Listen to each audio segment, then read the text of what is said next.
We can spend up to 2,080 hours working in a single year. In fact, your desk setup may be one of the places you spend most of your time at, working, gaming, or even running your side hustle. Why not make sure it looks the best and feels comfortable? I'm a software engineer and tech content creator, and I have over a decade's worth of experience in planning and building setups. In today's video, we are going to look at the most common desk setup mistakes and how to fix them. When I first started off on my setup journey, I remember using the top light and it caused quite a bit of strain on my eyes. I opted to invest in ambient lighting around my desk, monitors and room. This is because your computer monitor is one of the main sources of light and it's in front of your eyes. I have found that having light behind your computer monitor can help ease eye strain, since it can give your eyes something else to focus on instead of the only source of bright light coming from your computer screen. Lighting can also elevate your mood and aesthetics of the room. Speaking of aesthetics, that can be quite subjective, can't it? In my opinion, having loads of RGB lights can also be a distraction, so make sure you have a good balance.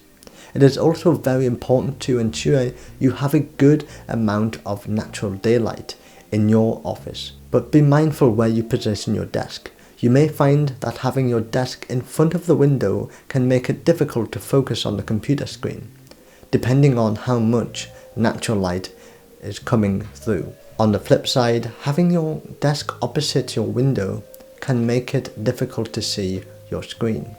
If you have a glossy display, consider moving your desk to the left or right of your room where it is not directly in line with the window.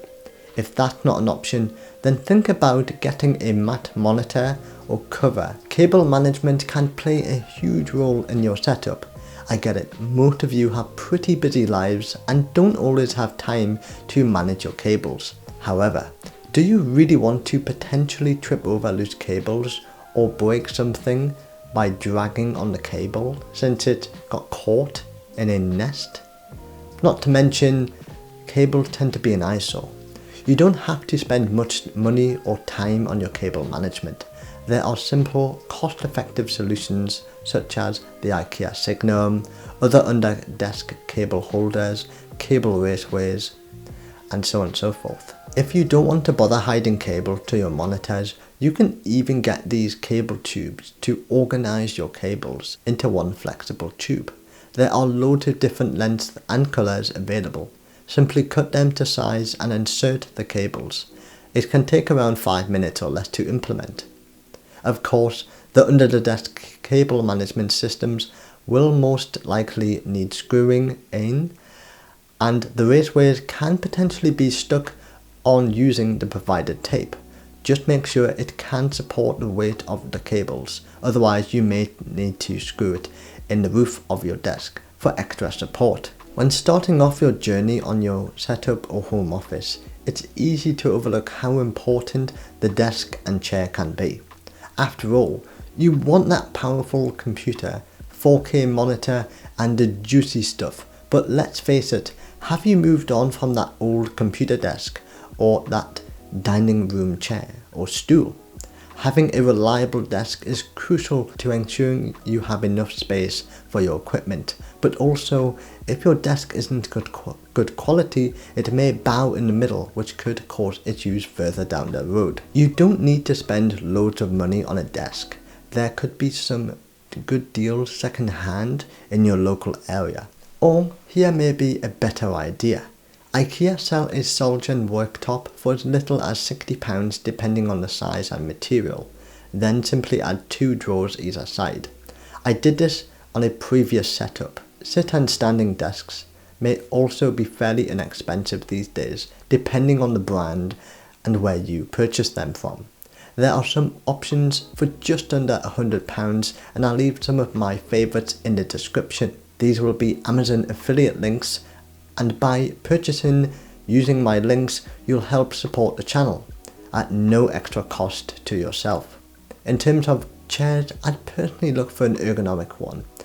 Even if you're gaming, Now, I'm not saying to completely avoid gaming chairs, as there can be some good options out there, but generally you want something that is going to support your back with good lumbar support. Chairs are fairly subjective, so make sure you do enough research on the perfect one for you. I have a refurbished Herman Miller Aeron remastered and it's serving me pretty well. As always, make sure you get furniture that will complement the looks and aesthetics of your setup. There is no denying that certain monitor layouts are not that practical. Take for example the stacked monitor layout. Some of you may be thinking, haven't you not got a stacked monitor layout?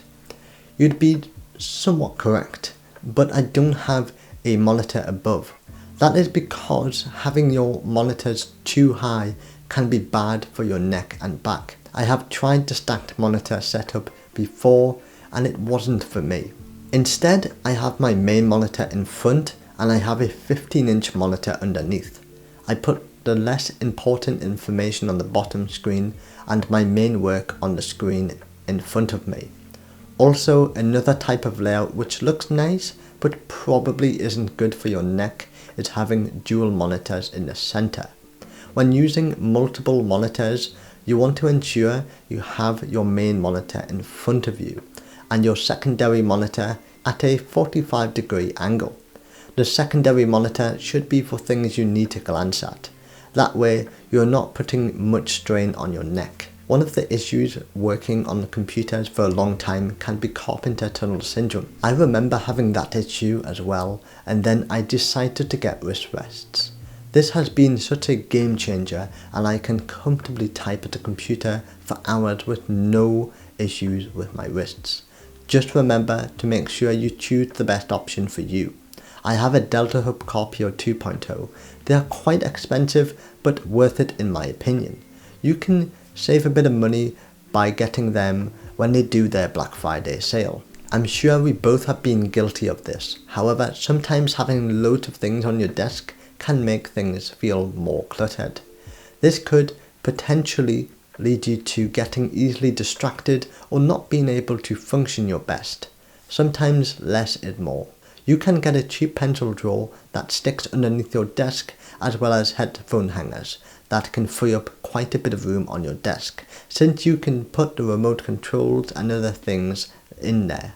This sort of ties back to the points that was made earlier, such as making sure you pick things fit for purpose. For example, there are lots of nice looking chairs out there, but are they good for your back? Or poor monitor layout which we discussed earlier. Maybe you might not have enough storage. Those are just some ideas to think about. Thanks for watching. I hope you found this video helpful. If you enjoy content like this, then why not check out my video about 5 simple ways to improve your setup. With that being said, enjoy the rest of your day and God bless.